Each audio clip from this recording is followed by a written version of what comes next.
Hey! Hey man! Hey man! Stop it! Stop it I say! ఒక్క నిమిషం కిందకి దిగండి. ఏయ్ ఎవరు నువ్వు? వదిలు నన్ను. ముందు కిందకి దిగండి ప్లీజ్. ఏంటి? నేను సూసైడ్ చేసుకుందామని డిసైడ్ చేసుకున్నాను, కానీ ఇంత ఘోరంగా కాదు. చూడండి, పాయిజన్ కూడా తెచ్చుకున్నాను.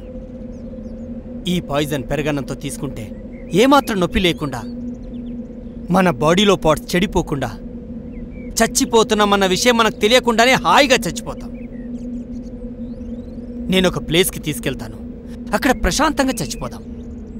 మీరు చెప్పేది బాగానే ఉంది, కానీ నిజమైన గ్యారెంటీ ఏముంది? ఒకవేళ అది అబద్ధం అనిపిస్తే మళ్ళీ ఇక్కడికే రండి. పదండి. మీరు డాక్టరా? అవును.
వాటర్ తాగిన 3 నిమిషాల్లోపు ఏదో ఒక సెకండ్లో బాడీలోని అన్ని అవయవాలు ఒకేసారి ఆగిపోయి చచ్చిపోతాయి. Have it.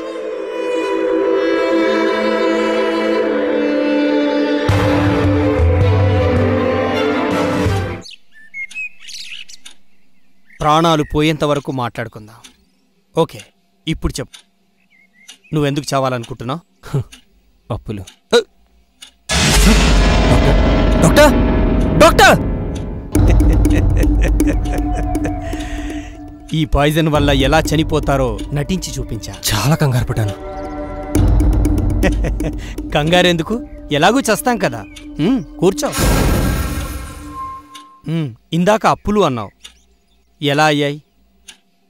ఒక చిన్న బిజినెస్ స్టార్ట్ చేశాను, అందులో లాస్ రాగానే ఇంకో కొత్త బిజినెస్, అందులోనే లాస్ రాగానే ఇంకొకటి, అలా అలా చాలా అప్పుల పాలైపోయాను.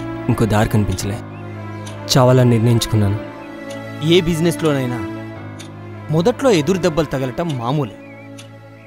వేరే వేరే బిజినెస్లపై ప్రయత్నాలు చేయకుండా ఒకే బిజినెస్పై ప్రయత్నం చేసుంటే అందులో లాభ నష్టాలు తెలిసి ఈ పాటికి సక్సెస్ అయి ఉండేవాడు. ఓకే, ఇప్పుడు నీకో పని చెప్తాను, చేయాలి. ఏంటా పని? నువ్వు తిన్నది మొత్తం కక్కి. తిన్నది కక్కాలా? ఎందుకు చెప్తాను, కానీ ముందు నేను చెప్పింది చెయ్యి. వామిటింగ్ వచ్చినప్పుడైతే ఓకే, కానీ మామూలుగా ఉన్నప్పుడు అది ఇంపాసిబుల్. ఇంపాసిబుల్ అన్న స్పెల్లింగ్లోనే ఉంది, ఐఆమ్ పాసిబుల్ అని. ట్రై చెయ్యి, వస్తుంది.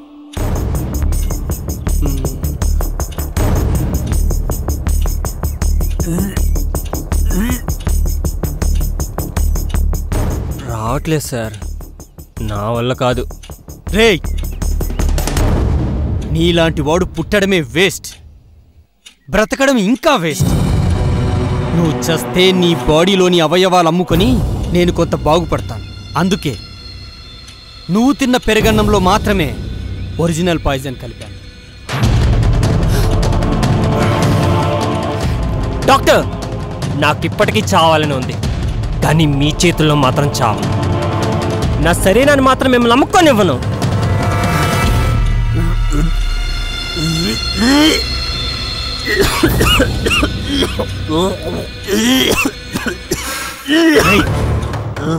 మన వల్ల పక్కోడు బాగుపడుతున్నాడని తెలిస్తే మాత్రం మనిషి అస్సలు తట్టుకోలేడే. ఇందాక కక్కమంటే రాదు, నా వల్ల కాదు అన్నావు. మరి ఇప్పుడు ఎలా వచ్చింది? అయినా ఇంకో 10-15 సెకండ్లో నువ్వు చావడం ఖాయం. రేయ్, నీ చచ్చేలోపు నేను చంపేస్తాను రా. వదరు, వదలమంటుంటే ముందు వదలరా. నీకే చెప్పే, వదలరా.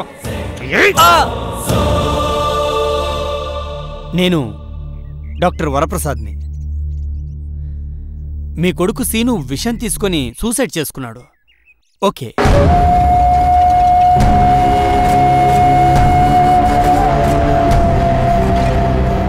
మీరేనా బాబు ఫోన్ చేసింది?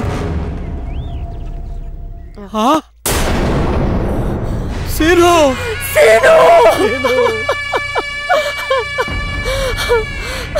ఎంత పని చేసావురా? ప్రాణాలు తీసుకునేంత కష్టం నీకేమొచ్చిందిరా? ఉన్న ఒక్కగానొక్క కొడుకువి మమ్మల్ని అనాథం చేసిపోతే మేమెవరి కోసం బతకాలి? ఎందుకు బతకాలరా? ఒరే, ప్రాణం పోతోందిరా. ఒరే సీను, నా మాట వినరా?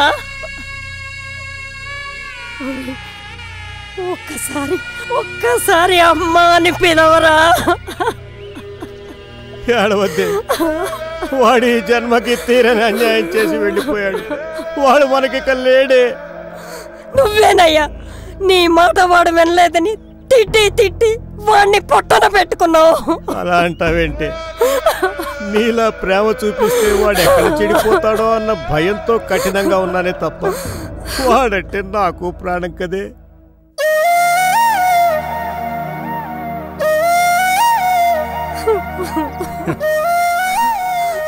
అదంతా నాకు తెలియదయ్యా. నాకు నా కొడుకు కావాలి అంతే. లక్ష్మి, లక్ష్మి, అమ్మా, అమ్మా, అమ్మా, ఏమైందిరా నీకు? అమ్మా, చెప్తాను నాన్న. ఆయనేమో అమ్మా, అమ్మా నాకేం కాలేదమ్మా, నేను బ్రతికే ఉన్నానమ్మా. అమ్మా, అమ్మా, లక్ష్మి, అమ్మా, లక్ష్మి, అమ్మా, లక్ష్మి ఉన్నానమ్మా. లక్ష్మి, అమ్మా, లక్ష్మి, అమ్మా, అమ్మా, అమ్మా, అమ్మా, చాలా పెద్ద తప్పు చేశానమ్మా. ఇంక జీవితంలో ఎంత కష్టం వచ్చినా సరే ఇలాంటి తప్పు మళ్ళీ చేయనమ్మా. అసలు ఏం జరిగిందంటే,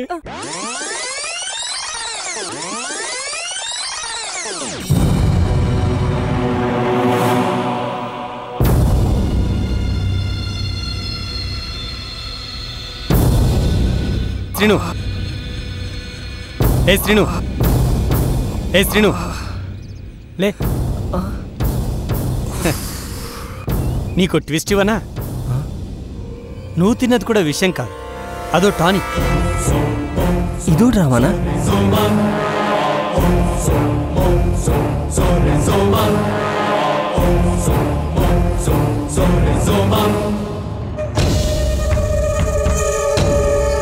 అసలు మీ కాన్సెప్ట్ ఏంటి?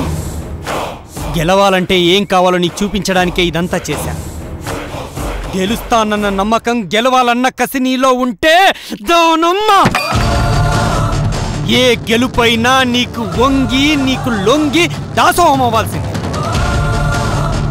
సరే, ఇది పక్కన పెట్టు. ఒక్క మాట, నువ్వు చనిపోతే నిన్ను నా అనుకునే వాళ్ళు ఎంత బాధపడతారో ఒక్కసారి ఆలోచించు. నాకు అలాంటి వాళ్ళెవరూ లేరు. అమ్మా, నాన్న, వాళ్ళకి నేనంటే ఇష్టం లేదు. నిన్ను మీ అమ్మా నాన్న ఎంతగా ప్రేమిస్తున్నారో నీకు ప్రాక్టికల్గా చూపించి ముందు వెనక ఆలోచించకుండా నీలా సూసైడ్ చేసుకునే వాళ్ళంతా సెల్ఫిష్లా నిరూపిస్తా. ఎలా? మీ అమ్మా నాన్నల్లో ఎవరైనా హార్ట్ పేషెంట్ ఉన్నారా? లేరే.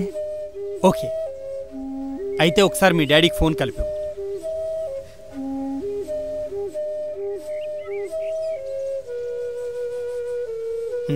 కొద్దిసేపు చనిపోయినట్టు నటించు. అర్థమైంది. అది నాన్న జరిగింది. ఎంత భయపెట్టావురా? ఒక డాక్టర్ అయి ఉండి ఇలా చేయడం తప్పే, కానీ తప్పలేదు. దయచేసి నన్ను క్షమించండి. అరేరే, మీరు పెద్దవాళ్ళు. అమ్మా, ఏంటిది? సీను, మనిషి పుట్టినప్పుడు ఖాళీగా తెల్ల కాగితంలా పుడతాడు. పుట్టినప్పటి నుంచి చచ్చే వరకు అందులో ఏదైనా రాసుకోవచ్చు. అలా అని ఏది పడితే అది రాసుకోకూడదు. చావుని అస్సలే రాసుకోకూడదు.